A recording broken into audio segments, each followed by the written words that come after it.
نہ میں نبیوں کا محتاج، نہ میں رسولوں کا محتاج، نہ میں پیغمبروں کا محتاج، نہ میں کسی کا میں محتاج نہیں، اس معاملے میں مجھے محتاجی کوئی نہیں، صرف قیامت تک کے لوگوں کو شان مصطفی بتانا چاہتا ہوں کہ تمہیں اس آنے والے پیغمبر صلی اللہ علیہ وسلم کی عظمت کا پتہ چل جائے، شان کا پتہ چل جائے، مرتبے کا پتہ چل جائے، ان کی بزرگی کا پتہ چل جائے، معلوم ہو جائے کہ خدا کا محبوب کون ہے۔ ورنہ اللہ کے ساتھ بے نیاز ہے، اسے کون سی قرارداد پہ تائید کرانے کی، اس نے کسی حکومت کو تھوڑے بھیجنا ہے۔ فرمایا وَإِذْ أَخَذَ اللَّهُ مِيثَاقَ النَّبِيِّينَ، میرے نبیوں، میرے رسولوں، میرے پیغمبروں، میری نبوت کا تاج اوڑھنے والوں، میری شریعت کو تسلیم کرنے والوں، میری توحید کا ڈنکا بجانے والوں، اور نوح علیہ السلام تو ہزاروں سال میری توحید کا ڈنکا بجائے گا، پتھر بھی کھائے گا، زخم بھی کھائے گا، مار بھی کھائے گا۔ اے صالح علیہ السلام، اے یوسف علیہ السلام، تم بڑے بڑے درد اٹھاؤ گے، بڑے بڑے دکھ اٹھاؤ گے میری توحید کی وجہ سے، لیکن ساتھ ساتھ میں تمہیں بتانا چاہتا ہوں جہاں میری خدائی کا ڈنکا بجاؤ گے وہاں میرے محبوب کی مصطفی کا ڈنکا بھی بجاؤ گے۔ تمہارے ذمے یہ کام لگ گیا، میری شریعت کا اعلان کرو، میری یکتائی کا اعلان کرو، میری وحدانیت کا اعلان کرو، مار کھاؤ، ہڈیاں ختم کرا دو۔ ذالک بأنہم کانوا یکفرون بآیات اللہ ویقتلون النبیین۔ ایک ایک دن میں 70 پیغمبروں کی گردنیں اڑا دی گئیں۔ نبی کسی پہ ظلم نہیں کرتے، نبی گناہوں سے معصوم ہوتا ہے، نبی جرم نہیں کرتا، نبی اللہ کی نافرمانی نہیں کرتا۔ خدا کی قسم یہ طے اس بات پر پیغمبروں کی گردنیں کاٹ دی گئیں کہ اللہ ایک ہے، مشکل کشا وہ ہے، حاجت روا وہ ہے۔ کسی نبی نے معاذ اللہ چوری نہیں کی، کسی پیغمبر نے ڈاکہ نہیں مارا۔ اس جرم کی پیدائش میں ایک ایک دن میں 70 نبیوں کی گردنیں اڑا دی گئی۔ قرآن پاک کہتا ہے، اللہ پاک نے فرمایا میثاق النبیین لما آتیتکم من کتاب و حکمہ، میرے رسولوں، میرے نبیوں، میرے پیغمبروں، میرے برگزیدہ بندوں اور میرے چھانٹے ہوئے لوگوں میں سے میرے نمائندوں، میرا کلام لوگوں تک پہنچانے والوں، لما آتیتکم من کتاب و حکمہ، تمہیں میری کتابیں ملیں گی، تمہیں رسالت ملے گی، تمہیں نبوت ملے گی، تمہیں پیغمبری ملے گی، تمہیں نبوت ملے گی، تمہیں میرا نمائندہ ہونے کا شرف ملے گا۔ لما آتیتکم من کتاب و حکمہ، یہ سب کچھ میری طرف سے ملے گا۔ پتہ چلا نبوت اللہ پاک کی طرف سے ملتی ہے، نہ کوشش کرنے سے ملتی ہے، نہ زیادہ عبادت سے ملتی ہے، نہ بادشاہوں کے بنانے سے کوئی نبی بن سکتا ہے، نہ دنیا ساری بنائے ساری نبی مانے اللہ تبارک و تعالیٰ کے یہاں اس کا شیطان سے زیادہ کوئی مقام نہیں۔ نبوت وہ جو خداوند کریم تاج نبوت اڑائے۔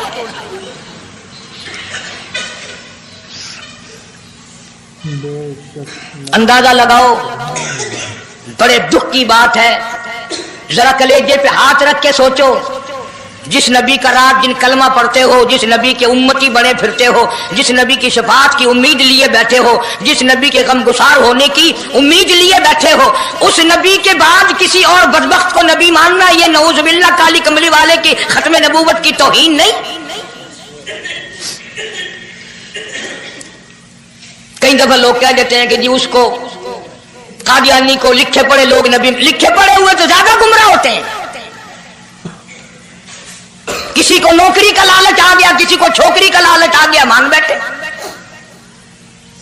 میرا ایمان ہے، میرا یقین ہے، میرا عقیدہ ہے کہ محمد عربی صلی اللہ علیہ وسلم کی نبوت کو چھوڑ کر بغیر دنیا کے لالچ کے کوئی کسی کو نبی مان ہی نہیں سکتا۔ اتنا عظیم نبی ہمارا، اتنا شاندار شان والا نبی، ابھی دنیا کی کوئی چیز بنی نہیں اور کالی کملی والے کی نبوت کا ڈنکا بجایا جا رہا ہے۔ فرمایا ثم جاءکم رسول، ثم جاءکم رسول، میرا محبوب آئے گا، میرا کالی کملی والا آئے گا، آمنہ کا در یتیم آئے گا، مصدق لما معکم لتؤمنن بہ ولتنصرنہ، تم تمام کے تمام اس کا اعلان کرنا، اس کی عظمت کا اقرار کرنا، اس کی شان کو تسلیم کرنا۔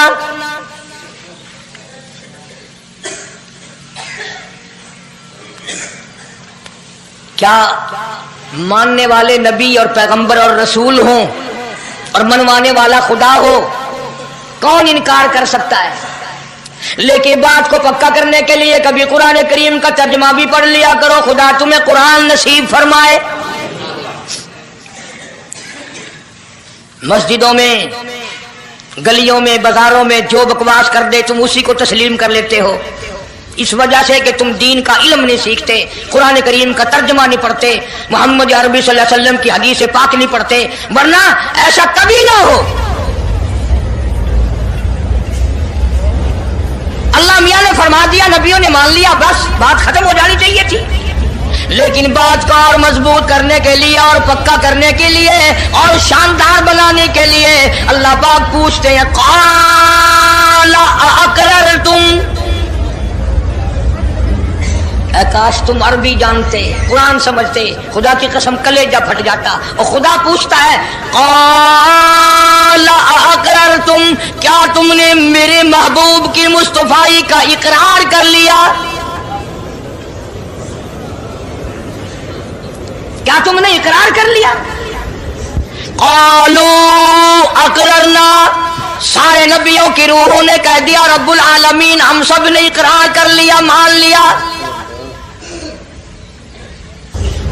اب تو بات ختم ہو جانی چاہیے تھی، لیکن اب بھی فرمایا قال فاشهدوا وانا معكم من الشاهدين، میں بھی اس دستاویز پہ گواہ ہوں، تم بھی گواہ رہنا، میں خدا نے تمہیں یہ سب کچھ بتا دیا کہ مجھے اپنی کبریائی کی قسم اگر میں اپنے محبوب کو نہ بناتا یہ دنیا ہی نہ بناتا۔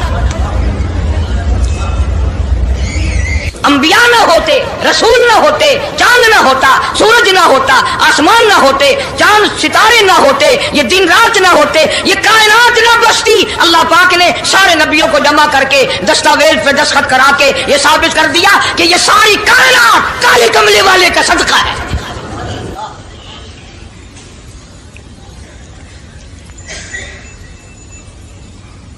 فرمایا تم بھی گواہ رہو، میں بھی گواہ ہوں، اس بات پہ پکے رہنا۔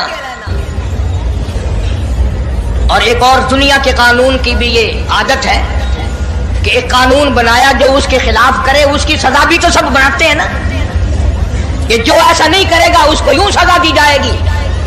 اللہ اکبر، اللہ پاک نے سزا بھی بتا دی، فرمایا فمن تولا بعد ذلک،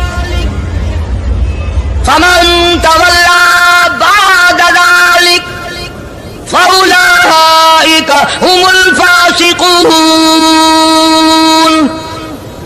جو ایسا نہ کرے گا یاد رکھو یہ لوگ فاسق ہو کر کے مریں گے، ایمان سے خالی مریں گے۔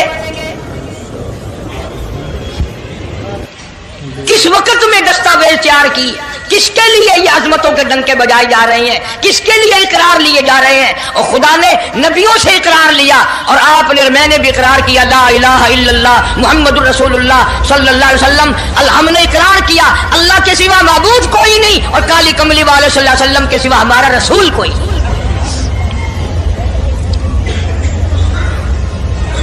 روزانہ اقرار کرتے ہیں ہم اللہ کی وحدانیت کے سوا کسی کو نہیں مانیں گے، اور نبی پاک صلی اللہ علیہ وسلم نے جو فرما دیا ہم اس کی پابندی کریں گے۔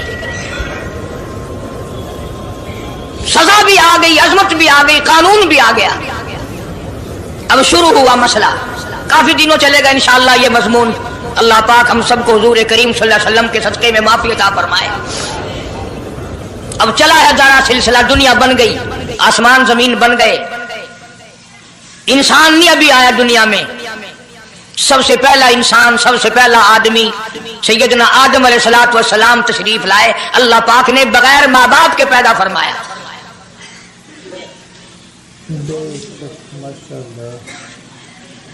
وہ ماں کے بغیر بھی پیدا کر سکتا ہے، باپ کے بغیر بھی پیدا کر سکتا ہے. کہیں ماں باپ یہ نہ کہیں کہ اولاد ہم بناتے ہیں، ایسا نہیں ہے. اس نے اپنی قدرت کا نمونہ پہلے دکھا دیا. سیدنا آدم علیہ الصلوۃ والسلام کو اللہ پاک نے جنت میں داخلہ عطا فرمایا. جنت میں عمر بسر ہوئی. جنت الفردوس میں رہتے تھے آدم علیہ الصلوۃ والسلام. دنیا میں بھیج دیے گئے، بسانا تھا دنیا کو. آخری وقت آیا آدم علیہ السلام کا. حضرت شیش علیہ السلام بیٹے ہیں آدم علیہ السلام کے.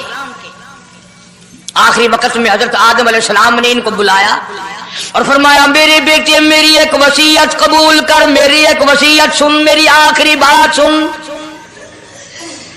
جی ابا فرماؤ. فرمایا جب بھی کوئی مشکل وقت آئے، جب بھی کوئی مصیبت آئے، جب بھی کوئی پریشانی آئے، اللہ پاک سے مانگنا، اس کے دربار میں جھولی پھیلانا، اس کے سامنے دامن پھیلانا، اس کے دروازے پہ گدا گری کرنا، اس کے دروازے پہ اپنے سر کو جھکانا. اور جب کوئی مصیبت آئے دعا مانگنا اس مالک کائنات سے. لیکن دعا سے پہلے محمد کریم صلی اللہ علیہ وسلم کی ذات پاک پہ درود پاک پڑھنا.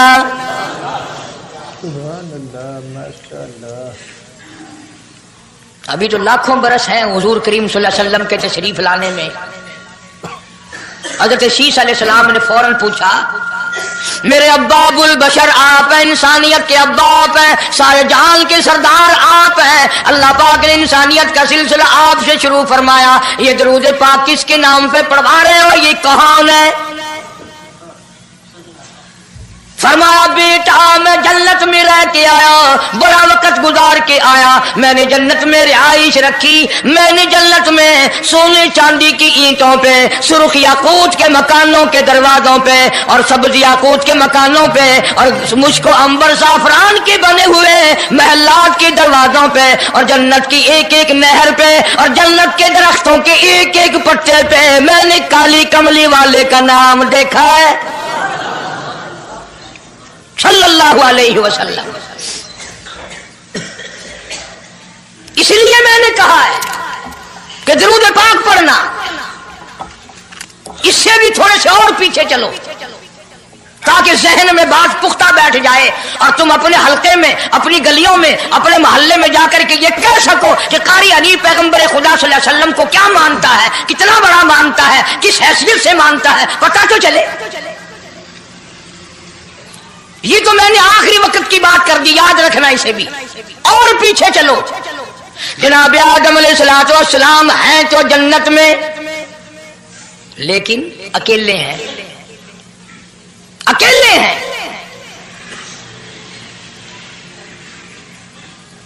تنہائی، خلوت، پریشانی. اپنی جیسی صورت کوئی نظر نہیں آتی، اپنا ہم اثر کوئی نہیں، ہم جنس کوئی نہیں.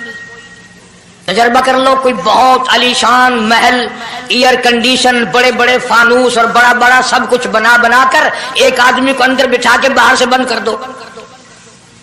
ایک دن میں گھبرا جائے گا، بلکہ ایک گھنٹے میں ہی، کہ میں کدھر جاؤں، کیا کروں پنکھوں کو، کیا کروں ایئر کنڈیشن کو، کیا کروں خوبصورتی کو، میں تو یہاں اکیلا ہوں. تو آدم علیہ السلام کو جب اکیلے کو وحشت ہوئی، خلوت میں پریشانی ہوئی، اکیلا پن محسوس کیا، اللہ پاک نے جوڑا. کیا دوں؟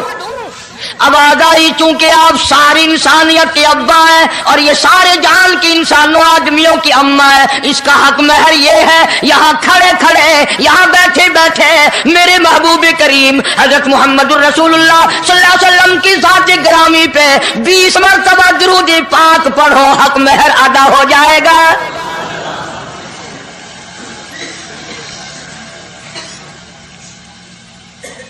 ذرا اندازہ تو لگاؤ یہ کس وقت میں عظمتیں بیان کرائی جا رہی ہیں.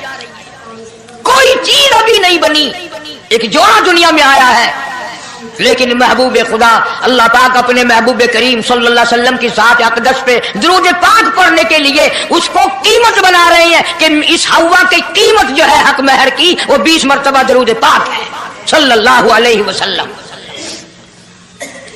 اور یہی وجہ ہے گو مضمون آگے چل کر آئے گا کہ اللہ پاک نے قرآن کریم میں یہ کہیں نہیں فرمایا کہ میں بھی نماز پڑھتا ہوں تم بھی نماز پڑھو، میں بھی روزہ رکھتا ہوں تم بھی روزے رکھو، میں بھی زکات دیتا ہوں تم بھی زکات دو، میں بھی حج کرتا ہوں تم بھی حج کرو، میں بھی یوں کرتا ہوں. صرف ایک عبادت ایسی اور ایک کام ایسا اللہ پاک نے اعلان کر دیا، فرمایا ان اللہ و ملائکتہ، میں خدا اور میرے سارے فرشتے یصلون علی النبی، محبوب کریم صلی اللہ علیہ وسلم کی ذات پہ اور لوگوں میں بھی درود بھیجتا ہوں، جبریل بھی بھیجتا ہے، سارے فرشتے بھیجتے ہیں، تم بھی درود بھیجتے رہنا. یعنی درود شریف پڑھنا ایسی عبادت ہے کہ خدا بھی ہمارے ساتھ اس میں شامل ہے، فرشتے شامل ہیں. اب یہ مضمون نہیں لیکن بات چل رہی ہے. اب ظاہر بات ہے کہ قرآن کریم کس پہ نازل ہوا؟ حضرت محمد الرسول اللہ صلی اللہ علیہ وسلم کی ذات پہ. 22 برس 5 مہینے 15 دن میں بتدریج قرآن کریم پورا ہوا. سمجھ لو بات کو کام آئے گی انشاءاللہ. قبروں میں عقیدہ بناؤ گے تو.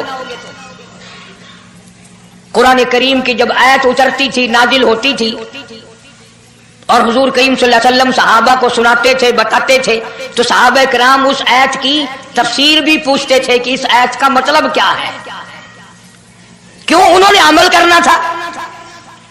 وہ تو اتنے پکے تھے کہ قرآن کریم پڑھتے پڑھتے صحابہ کرام آگے نکل گئے، فاروق اعظم پیچھے رہ گئے قرآن کریم میں پڑھنے میں. تو کس نے پوچھا اے عمر تیرا ذہن کمزور ہے کہ نہیں، حافظہ کمزور ہے کہ نہیں، کہ پھر پیچھے کیوں رہ گئے؟ اللہ اکبر. فرمایا میں جو قرآن سیکھتا ہوں پہلے اس پہ عمل کرتا ہوں، اگلے دن پھر دوسرا سبق لیتا ہوں.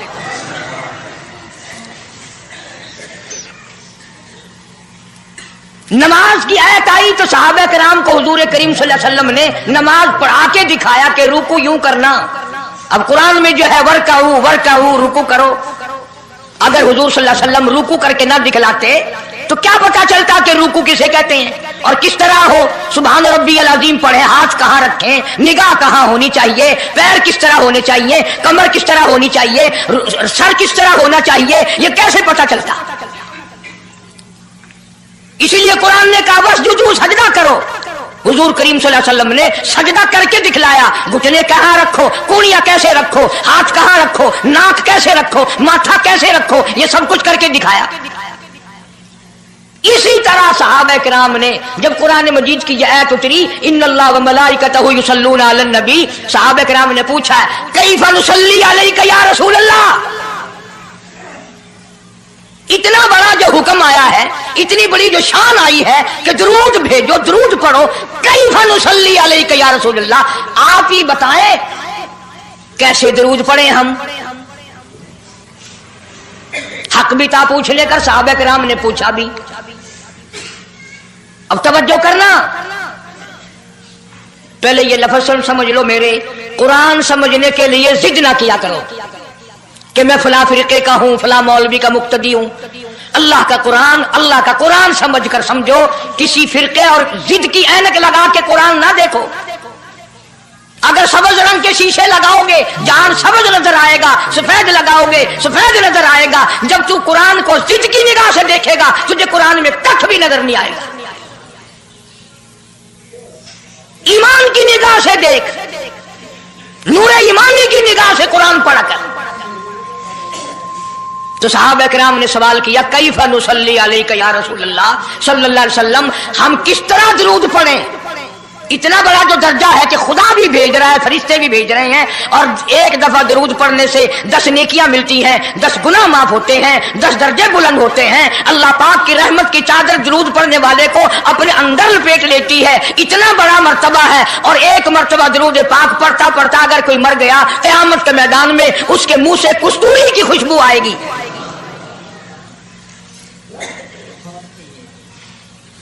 اتنے بڑے ثواب کی چیز، اتنے بڑے درجے کی چیز خود سکھاؤ، خود بتاؤ کیسے ہے۔